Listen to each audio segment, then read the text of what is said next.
छबीलदास तांबुली,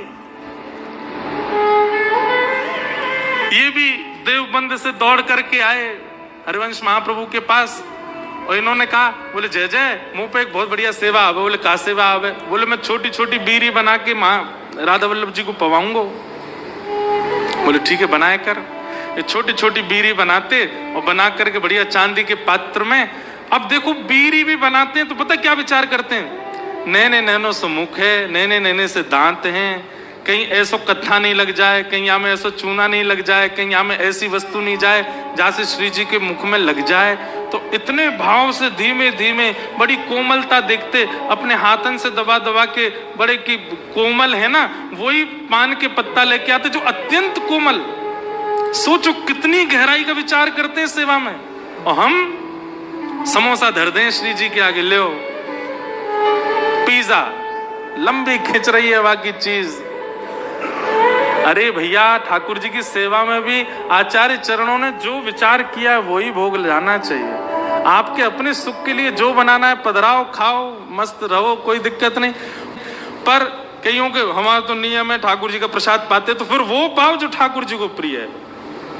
खुद की इच्छा हो रही कचौड़ी खावे की तो ठाकुर जी को पधरा रहे। अरे कचौड़ी भी ऐसी हो, बिल्कुल सामान्य सी, ऐसी कि श्री जी पावे तो उनको जरा भी श्रम नहीं हो। कितना विचार करते हैं आचार्य चरण।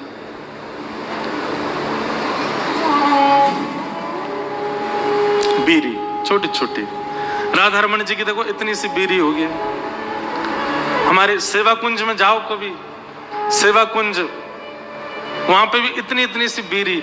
उन बीरी को पाओगे ना आप तो वो मुख में जाकर के ऐसी हो जाती है, उससे भक्ति वर्धन ही होगा। कभी आपका कोई और भाव उत्पन्न नहीं हो सकता उससे, क्योंकि वो बनाई इसी भाव से जाती है। तो छबीलदास तांबुली इतने भाव से बीरी बनाते, सिद्ध करते। एक दिन महाप्रभु जी बड़े प्रसन्न थे और प्रसन्न होकर के सब अपने सेवकों के संग बैठे थे और प्रसन्नता में बोल पड़े, बोले आज तुम्हारो जो मन हो मांग लो, आज मैं देवे को मने रो मेरो, मांग लो, कहा चाहिए। कोई कह रहा हो, बोले जय जय मुकु जय दे दो, जय जय मुकु ठाकुर जी की पीताम्बरी दे दो, जय जय मुकु ठाकुर जी को चंदन दे दो, जय जय मुकु मुकुट दे दो, ये दे दो, माला दे दो, सब मांग रहे हैं। किसी ने रत्न मांगे, किसी ने आभूषण मांगे, महाप्रभु जी सबको दे रहे हैं। दूर बैठा तांबुली छबीलदास,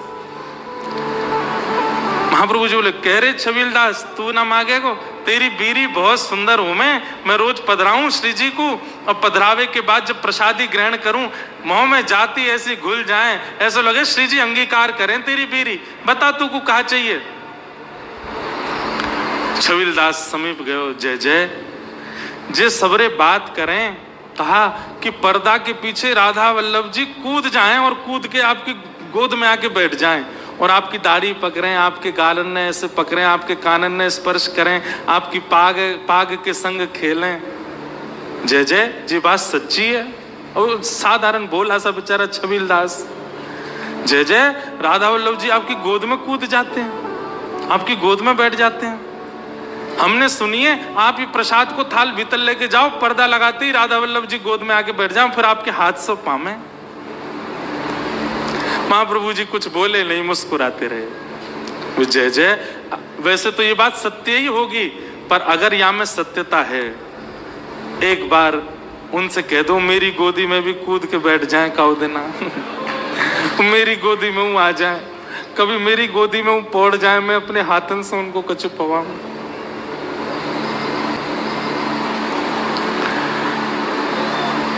महाप्रभु जी ने छबीलदास की ओर देखा, बोले कहा चाहे?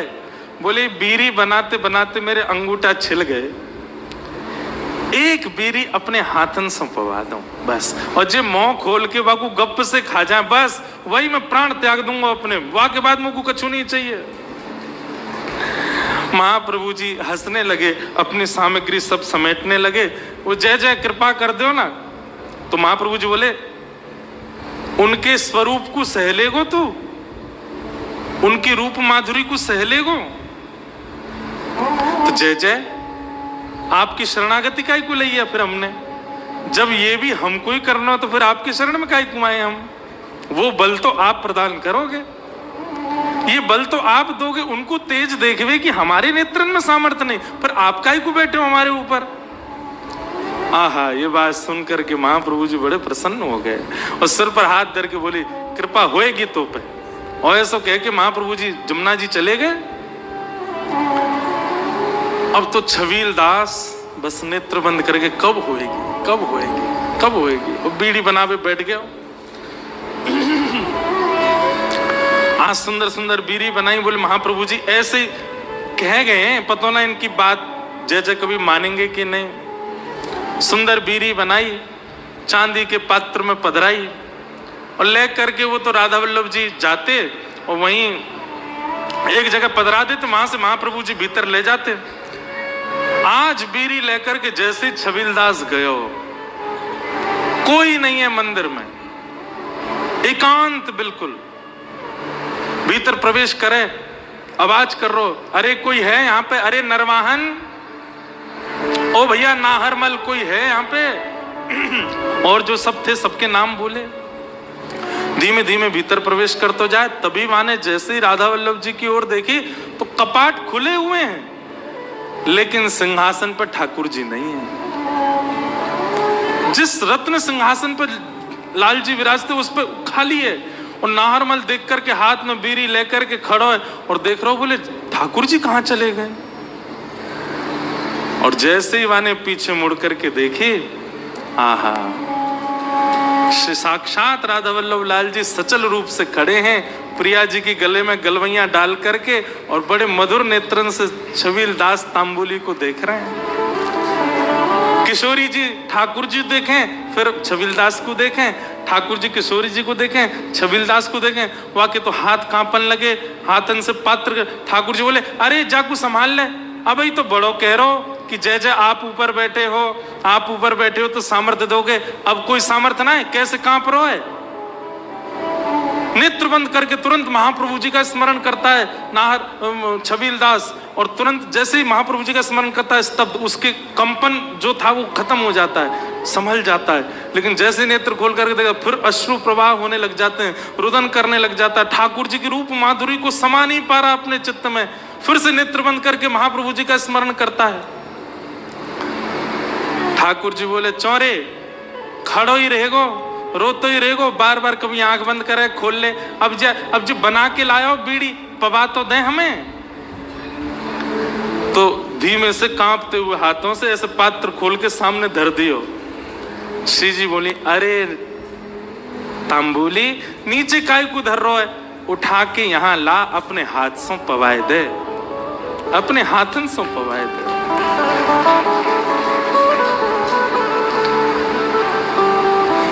समीप गया, हाथ कांप रहे हैं उसके, देख नहीं पा रहा, नेत्रों से इतने अश्रु आ रहे हैं कि धुंधला धुंधला हो रहा है। ठाकुर जी उसको दिख नहीं रहे हैं। कभी ठाकुर जी की नाक में हाथ धर दे, कभी गाल पे हाथ धरे। ठाकुर जी ने कही अरे तांबुली कहा करे। श्री जी बोली रुको, हाथ पकड़ करके जैसे पवाने लगे, ठाकुर जी अरे नहीं पहले प्रसादी तो कर दे, पहले श्री जी को पवा, और श्री जी या को आधो ही पहियो फिर मैं पाऊंगो। नाहरमल ये सब सहन नहीं कर पा रहा, ये सब उसकी सोच से परे की स्थिति हो रही है। किशोरी जी हाथ पकड़ करके कह रही ला मोकू पवा, और वाके हाथ से आधो सो बीरा पाले, ओके अब जय जय को पवा। और जैसे ही ठाकुर जी को पवाता है, ठाकुर जी के मुख में पधराते ही नाहरमल वहीं अपने प्राण त्याग देता है। ठाकुर जी के सामने ही चरण लिपट करके प्राण छोड़ देता है। महाप्रभु जी यमुना स्नान करके लौट करके आए तो जैसे कोई कछुए की आकृति में पड़ा रहता है, ऐसे ही तांबुली वहां है और विपरीत दिशा में राधा वल्लभ जी इधर है, वो इधर मुंह करके ऐसे पड़ा है। महाप्रभु जी ने आगे कही अरे तांबुली कहाँ भय हो। जा करके देखा तो वो तो अचेत है, प्राण जा चुके हैं। उसके हाथ में दो मुक्की खबी भई केवल एक बीरी लगी है, और वहां भीतर जैसे ही देखो है तो श्री राधा वल्लभ जी विराजमान है और बीरी को पात्र खुलो भयो सामने धरो है। ये देख करके महाप्रभु जी समझ गए तो कृपा भई है। सब इकट्ठे है गए, सब ने तांबुली के ऊपर करी भाई ठाकुर जी की इस कृपा को सराहना की। बोल राधा वल्लभ लाल की।